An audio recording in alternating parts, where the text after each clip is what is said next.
Bonsoir à tous, cette fois-ci je ne vais pas vous montrer une vidéo d'exploration, mais je vais vous raconter ce qu'il s'est passé durant ces 2 dernières semaines où nous avons fait 2 tentatives de tournage qui ont très mal tourné. Alors je vais commencer par la première exploration. Nous étions partis avec Jérémy, donc à la recherche d'un manoir qui est juste immense et sublime, qui appartenait à un ancien riche industriel qui était aussi un résistant de guerre. Et donc là c'était la deuxième fois où on y allait, parce que la première fois on avait fait quelques rushs, mais on pensait qu'il manquait quand même quelques plans qu'on voulait ajouter du coup avec des drones, etc. Et on est reparti du coup sur les lieux. La première fois tout s'est très bien passé, mais le problème est vraiment la deuxième tentative de tournage. Donc on est passé habituellement par la forêt, etc. Vraiment notre chemin habituel, celui-ci qu'on avait trouvé.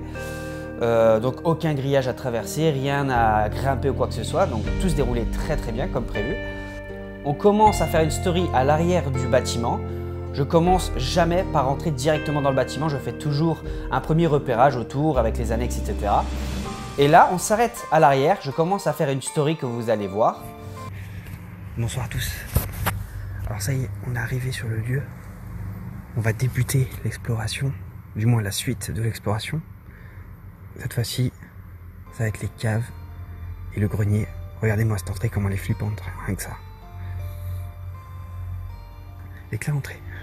Et après l'enregistrement de cette story, on entend un bruit très étrange à l'intérieur du manoir. On entend une porte, donc c'est la porte d'entrée on pense, qui commençait à grincer. Mais pas le petit grincement, c'est vraiment quelqu'un qui poussait, qui forçait une porte et qui raclait le sol pour le coup pour pouvoir l'ouvrir. Et là on se dit, oh il y a un problème, on n'est pas tout seul. Et on commence à voir un faisceau lumineux qui arrive vers nous, mais pas à l'intérieur du bâtiment, mais qui faisait plutôt le tour du bâtiment. Et là on se dit, on est vraiment dans la merde, on n'est pas tout seul. Alors pour commencer, on s'est dit, il y a peut-être d'autres explorateurs, donc on va faire attention. Mais on a commencé à vite comprendre que ce n'étaient pas des explorateurs. Au contraire, c'était vraiment des personnes qui étaient à notre recherche, qui avaient dû voir de la lumière ou quoi que ce soit. Et là, on s'est dit, on est vraiment dans la merde. Le problème, c'est que juste avant qu'ils arrivent, je commence à déballer le matériel pour préparer le tournage. Et en partant en courant, c'est le premier réflexe qu'on a eu, c'est partir en courant, parce qu'on ne sait pas qui était là pour le coup, au tout début. Je commence à m'apercevoir que je laisse mon micro-cravate, donc celui-ci pour le coup, sur un muret. Et nous, on est déjà parti 20 mètres plus loin, vraiment dans une cour plus loin, parce qu'on n'a pas le choix, on ne peut pas passer par la forêt, on ne peut pas reprendre le chemin qu'on avait pris, parce que la lumière venait de ce côté-là. Et on se demande comment encore la personne n'a pas fait pour nous entendre avec tous les feuillages, toutes les branches, tous les bâtons. Et là, on se cache au niveau d'une cour. On commence à voir des faisceaux lumineux de partout, ils sont, allez, au moins 3, 4, ils commencent à rentrer à l'intérieur, faire le tour du bâtiment. On sait qu'on est à notre recherche, ce n'est pas des explorateurs. Donc on voit tous les faisceaux lumineux partir dans tous les sens à notre recherche. Et là avec Jérémy, ce qu'on se dit, c'est qu'on se sépare. Tout simplement pour voir où est-ce que les personnes vont aller, pour anticiper et chercher justement un chemin où on peut revenir à la voiture à la base. Et là donc on se sépare, et là Jérémy, plus de nouvelles d'un coup. 1 heure après, je reçois un message de Jérémy sur Messenger qui me dit qu'il est caché et qu'il ne peut plus bouger. Pourquoi? Tout simplement parce qu'un habitant qui est voisin au domaine est sorti de sa maison et commençait à fumer une cigarette. Je tiens à rappeler qu'à ce moment-là, il est plus ou moins déjà 1h30 du matin facile. Donc on reste discret, on ne fait aucun bruit, on attend justement que l'habitant retourne chez lui. Le problème c'est que ça dure 40 minutes où il est en train de fumer sa clope et à regarder son portable. On ne sait pas vraiment ce qu'il fait, mais en tout cas 40 minutes à devoir patienter en sachant que de l'autre côté, à l'opposé, on est aussi pris par les personnes qui sont à notre recherche. Donc pareil, on entend des bruits, les faisceaux lumineux, etc. Et on se dit, on est foutu, on ne peut plus bouger, on va se faire prendre. Grande chance, la personne qui habitait dans la maison est rentrée chez elle pour le coup, et on ne voit plus les faisceaux lumineux à l'intérieur du manoir. Donc là, on se dit, ils sont peut-être en train de nous attendre dans le noir, etc.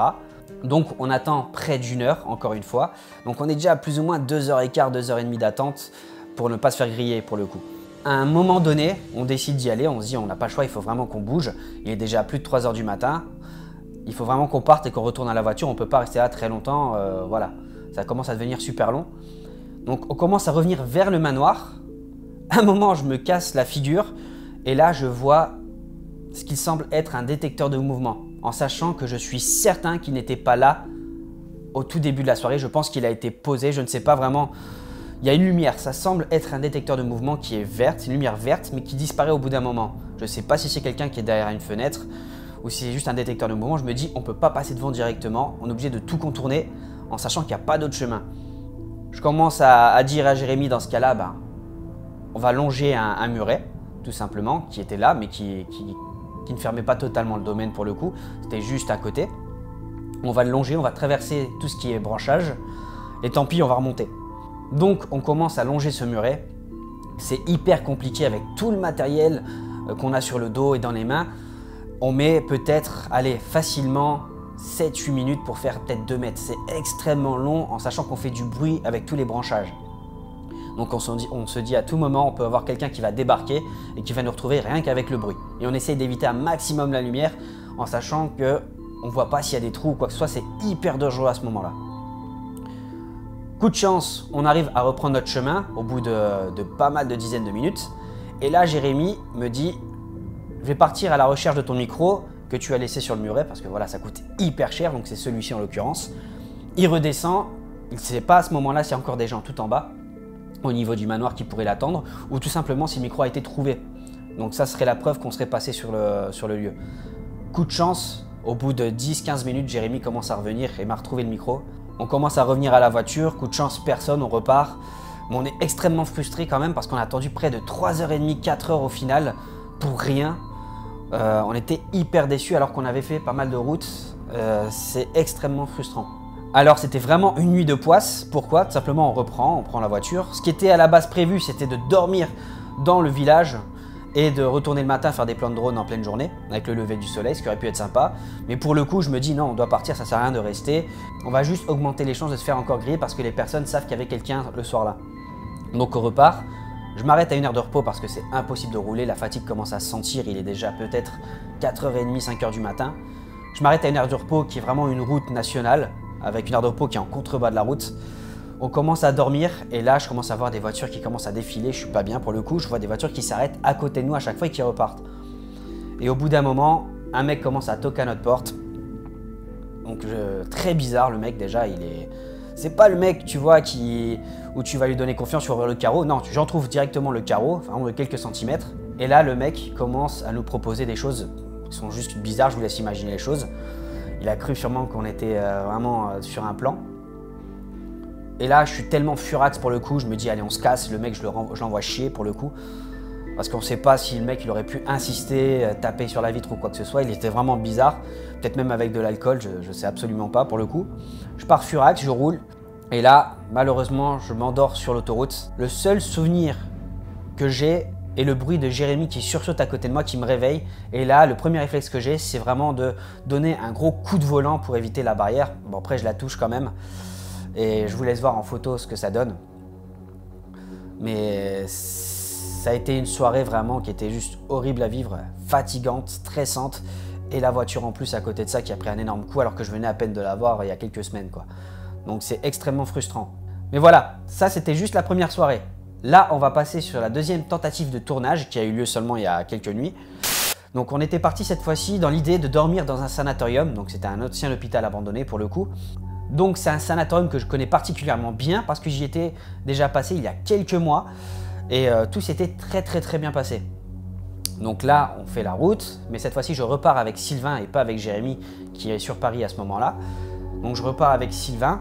Une fois arrivé sur les lieux, donc on se gare à l'endroit où je m'étais garé la toute première fois, où tout s'était très bien passé pour le coup.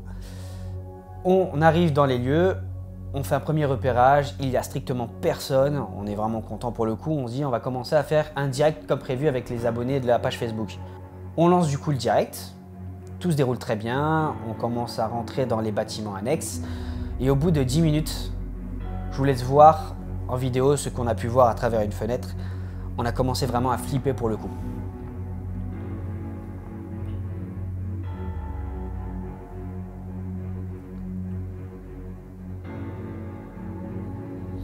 Donc ce que vous voyez sur la vidéo, c'est pas des éclairs, en fait tout simplement.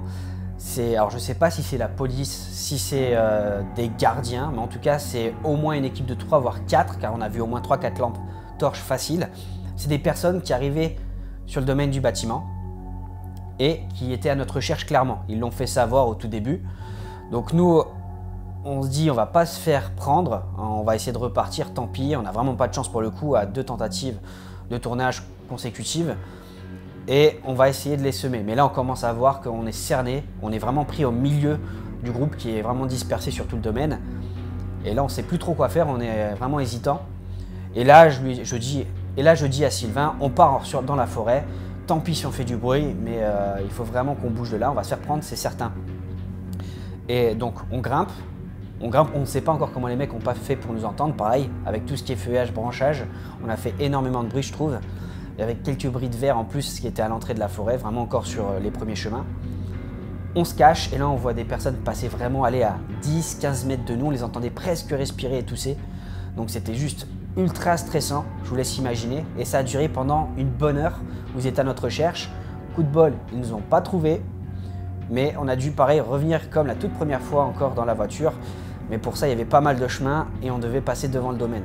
On n'a pas le choix, on ne connaît pas le terrain à ce moment-là. Surtout dans la nuit, aucune lumière, on ne peut rien allumer, sinon on peut se faire griller à tout moment.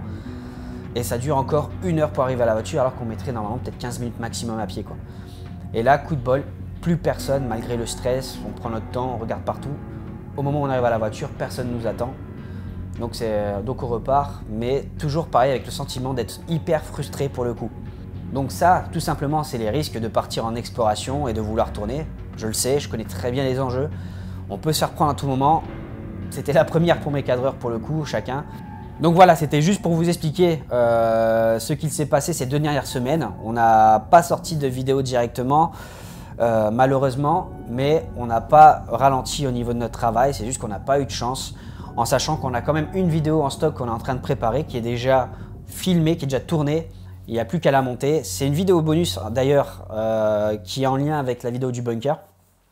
Des choses que vous n'avez pas vues et que j'ai retrouvé en y retournant une deuxième fois. Je vous montrerai ça, ça va être vraiment pas mal. Voilà les amis, en tout cas on arrive à la fin de cette vidéo. Je tiens en tout cas à vous remercier. On a dépassé les 2300 abonnés sur la chaîne YouTube. C'est juste énorme en à peine 4 mois. Donc c'est le début d'une superbe aventure qui démarre. Donc n'hésitez surtout pas, pour ceux qui ne l'ont pas encore fait, à vous abonner. N'oubliez pas la petite cloche, sinon vous risquez de louper les sorties des vidéos. Donc c'est juste pour recevoir une petite notification sur le portable lors de la sortie d'une vidéo. Et surtout, n'oubliez pas le petit pouce bleu qui fait énormément plaisir pour le soutien. On a ouvert une chose, c'est un Tipeee. Pour ceux qui souhaitent investir sur la chaîne, nous aider à financer des projets, car on a des choses en tête. On va partir maintenant et faire pas mal de routes pour des projets qui sont beaucoup plus gros. Donc pour ceux qui le souhaitent, le lien est dans la description et vous l'avez aussi en haut de la page dans la bannière. Donc c'est vraiment le lien Tipeee pour ceux qui souhaitent nous soutenir. Quelle que soit la somme, on sera extrêmement content et on vous remerciera. Autre chose, la communauté sur notre page Facebook est en train de grandir. On a dépassé déjà les 780 personnes, si je ne me trompe pas, voire même un peu plus. Donc je tiens à vous remercier. On a une communauté qui est plus que naissante, qui commence à être active. On commence à retrouver des personnes qui sont très fidèles vraiment à la chaîne. Donc voilà, n'hésitez surtout pas à rejoindre cette communauté-là. Donc pareil, le lien est dans la description. Donc sur cette chaîne, nous mettons tout simplement des directs. Donc lors des tournages, on n'hésite pas à faire quelques minutes de direct pour mettre dans l'ambiance les personnes qui nous suivent. On met des photos évidemment et on vous tient au courant des projets à venir. Et on y met aussi quelques bonus. Il y a aussi Instagram, donc pareil, toujours Karma54, comme la page Facebook et comme la chaîne, où là je mets des photos des tournages, c'est vraiment les photos en avant-première, donc n'hésitez pas à nous suivre sur ces réseaux sociaux. Ah oui, j'ai failli oublier, on a aussi une énorme vidéo qui va bientôt sortir, qu'on prépare, qui a été aussi tournée, mais par contre il y a un énorme travail de montage encore à faire. Elle sortira d'ici quelques semaines. Voilà, je pense avoir tout dit, moi je vous dis en tout cas à la prochaine pour d'autres aventures. Allez, ciao tout le monde!